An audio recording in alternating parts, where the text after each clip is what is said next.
Olá, tô de volta. Teve um problema técnico aqui, né? Eu precisei interromper. Aliás, interrompeu sozinho aqui, mas eu estou resgatando aqui a conexão.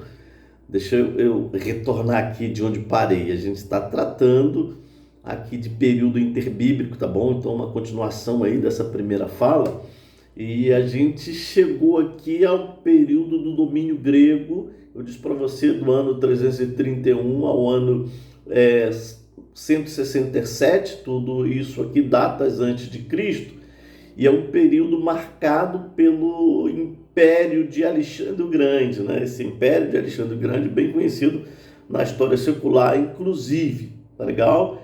E Alexandre o Grande, ele traz a cultura grega para a região da Palestina, se estabelece, ele se instaura o helenismo, né? E isso se espalhou por todo o mundo. E é interessante que, embora Alexandre tenha nascido na Macedônia, ele vai morrer, a história diz mais ou menos nessa direção, que ele morre aos 32 anos de uma enfermidade não identificada, após aí uma alimentação que teve, entrou um período de falência do organismo. Para a medicina daquela época não houve como reverter isso, né?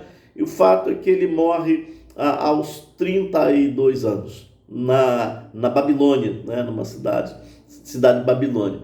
E também se tem um fato interessante que se diz naquela época que perguntaram a ele quando estava bem mal, mas quem é que vai assumir o império, quem é que vai comandar tudo isso? E porque ele não tinha descendência, não tinha filhos, então ele disse o mais forte. E aí é claro que estabelece uma batalha entre os seus 4 principais generais. A gente vai ver isso daqui para frente, né?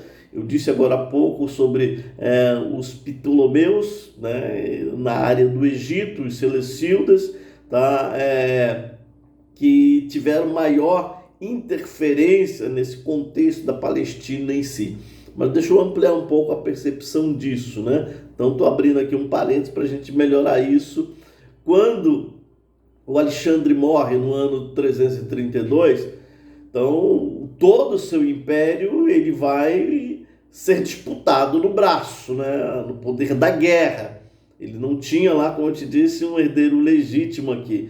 Então, os seus 4 principais generais e ficaram conhecidos depois como os diádocos por conta do grego, né? Ou seja, os seus sucessores. Então, por conta desses seus sucessores, se desencadeou uma batalha pelo poder.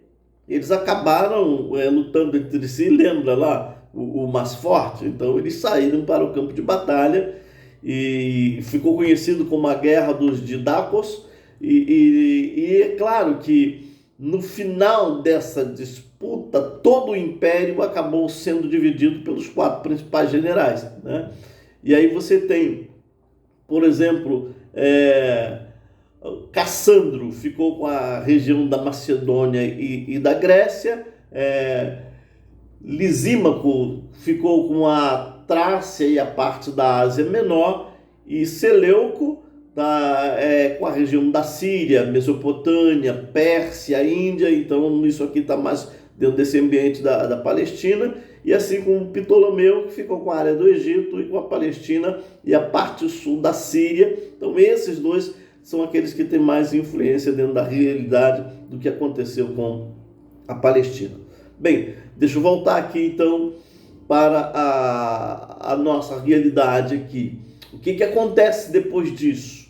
O que acontece depois desta batalha dos generais?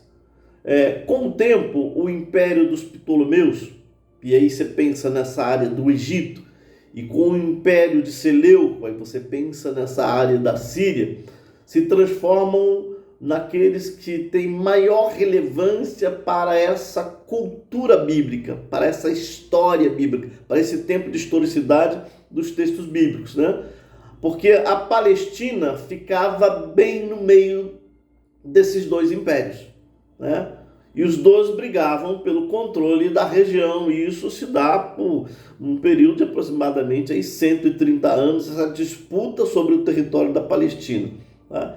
E é claro que nesse intervalo de tempo aí, nesse período de anos, tá? Os judeus viviam momentos de relativa paz quando o controle estava por Ptolomeus. Né? Isso aí do ano 320 ao ano 198. Tá? E aí depois ele sofre uma perseguição religiosa intensa pelos seleucidas, né? Principalmente no reinado de Antíoco IV e Epifânio. Então fica difícil para os judeus que estão ali. Bem, fazendo um resumo desse período para que a gente volte, 4 generais dividem o império de Alexandre o Grande, e para a história bíblica, os Ptolomeus e os Seleucidas são os mais importantes, tá legal? Então estou fechando essa janela, fechando esse parênteses, para que a gente trate de um outro assunto aqui, que marca esse período interbíblico, e aí eu quero tratar da revolta dos Macabeus, tá? E os Macabeus, isso se dá exatamente nesse tempo. Ano 67 a.C., vai praticamente ao ano 63 também a.C. E aí o que acontece aqui é que você tem essa revolta dos Macabeus, revolta de judeus, liderada por Matias e seus filhos, principalmente Judas Macabeus. Então ele tem, de certa forma, preeminência nisso. Perdão. E os Macabeus se rebelaram contra essa opressão seleucida, que eu falei agora há pouco para você. Tá? E aí eles reconquistam Jerusalém. Né? Eles partem para o embate, se tornam vitoriosos nisso, e aí se dá a purificação do templo no ano 164 a.C.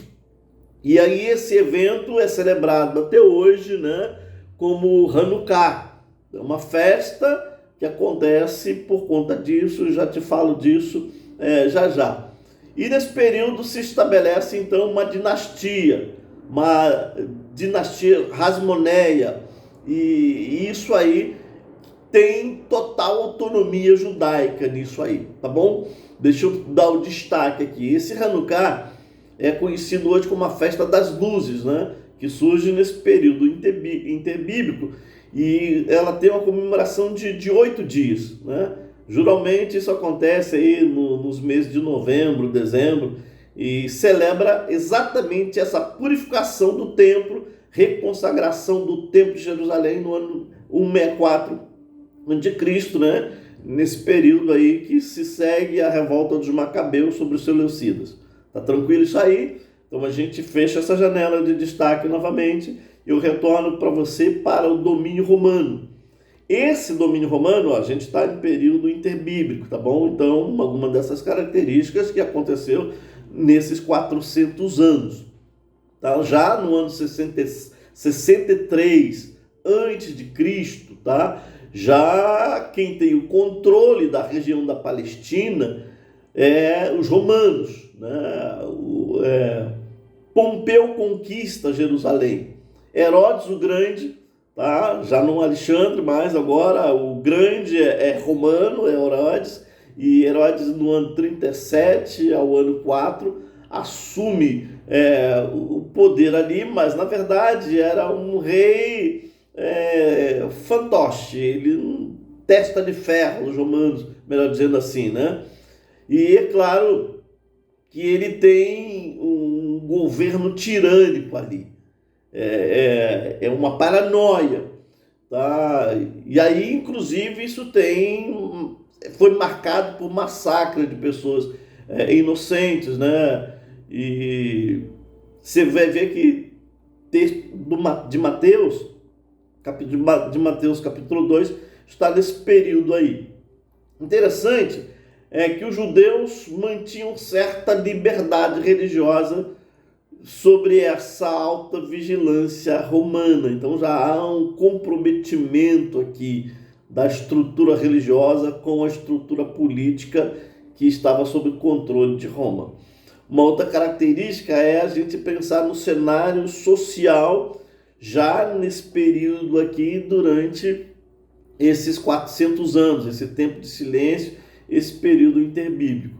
Então, o que está acontecendo, o que estava acontecendo, melhor dizendo, na sociedade nesse período? Então, você começa a pensar que a sociedade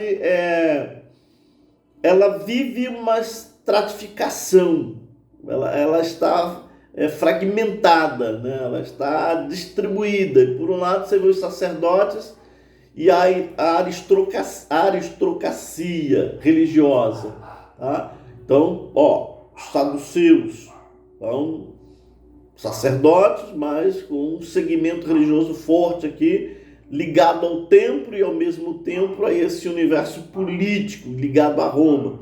É o período que também é marcado pelos fariseus, tá? Que tinha uma influência muito grande entre o povo e assim uma observância muito severa sobre as leis de Moisés. Então eles defendiam uma pureza religiosa. É o período também de escribas, que aqueles que interpretavam as leis, que faziam as cópias das leis. É o período do povo simples, do povo comum também. Quem é esse povo simples? É o camponês, é o artesão, é os pastores, pequenos comerciantes, aqueles agricultores, né?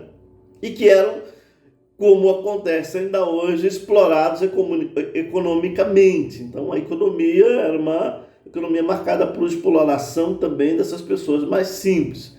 Mas é o período que surgem os publicanos, e aí você ouve o texto bíblico falar de publicanos, né? Quem eram esses publicanos? Ou esses funcionários públicos? A maioria deles eram cobradores de impostos, né? E esses cobradores de impostos eram odiados pelos judeus, né? Porque eles colaboravam com o poder romano. Interessante que alguns deles também eram judeus, mas eram odiados pelos judeus porque eles estavam, de alguma maneira, sendo hostis ao seu povo, tá? E favorecendo a Roma. Também nesse período que a gente está vendo o cenário social, você tem os essênios, né? Então era um grupo mais separado da sociedade, mais distanciado, né? E esses essênios estavam aguardando a vinda do Messias, né? Ficavam mais restrito ao deserto, não tinham muita proximidade com a vida social da metrópole ali, enfim. E aí você tem os zelotes também, tá? Que eram nacionalistas. Os zelotes eram bem radicais, né? Defensores da libertação pela violência, pela guerra, né? Pelo confronto do jugo romano, tá bom? Então esse é o cenário de tensões, né? Tensões sociais e assim bem elevadas, né? E aí você tem nesse período também ressentimento estabelecido, ocupação estrangeira e desejo messiânico crescente. Tudo isso vai marcar esse período, tá bom? E é claro que você tem um cenário que é um cenário religioso. O que eu tenho de destaque nesse período interbíblico com esse cenário religioso? Bem, é uma diversificação do judaísmo. É isso, né? Surgimento de algumas seitas, que elas vão surgir como resposta a uma proposta advinda da helenização, tá? E depois da cultura romana também. Então o judaísmo está fragilizado, né? Por conta da cultura religiosa romana e da grega antes disso, né? Então se estabelece ali a ideia de tantos outros deuses de volta, né? Mas é um cenário que marca pela expectativa messiânica, já te disse isso agora há pouco, né? Então, mas essa expectativa messiânica não estava muito assim em consonância com aquilo que eles receberam como Messias. Na verdade, o que se aguardava era a vinda de um Messias com um braço forte, ou seja, um líder político, né? Mas que também fosse um libertador, assim, a exemplo de Moisés. Talvez eles pensassem dessa maneira. O fato é que queriam um libertador, né, dentro desse cenário religioso, mas que também tivesse uma autonomia, autoridade política intensa para que isso acontecesse. Por outro lado, né, a gente tem nesse contexto religioso, esse cenário religioso, a ideia do Templo de Jerusalém, que continuava sendo o centro das atenções, das celebrações, tá? O lugar de culto, o principal lugar de culto, então, lugar de ofertas, lugar de sacrifícios, e aí você tem sacerdotes corrompidos já, tá legal?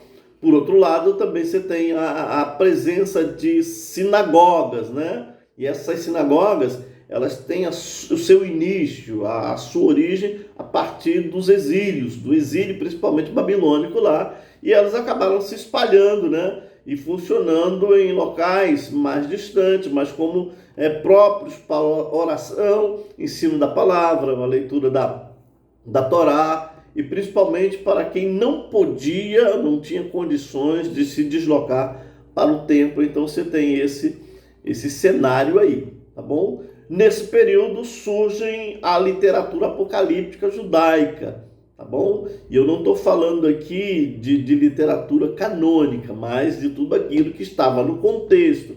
Então você vai surgir livros como Enoque, alguns desses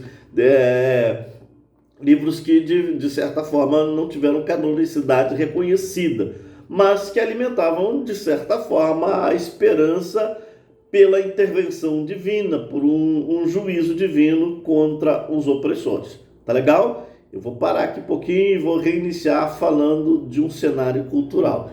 Daqui a pouquinho a gente volta no terceiro vídeo.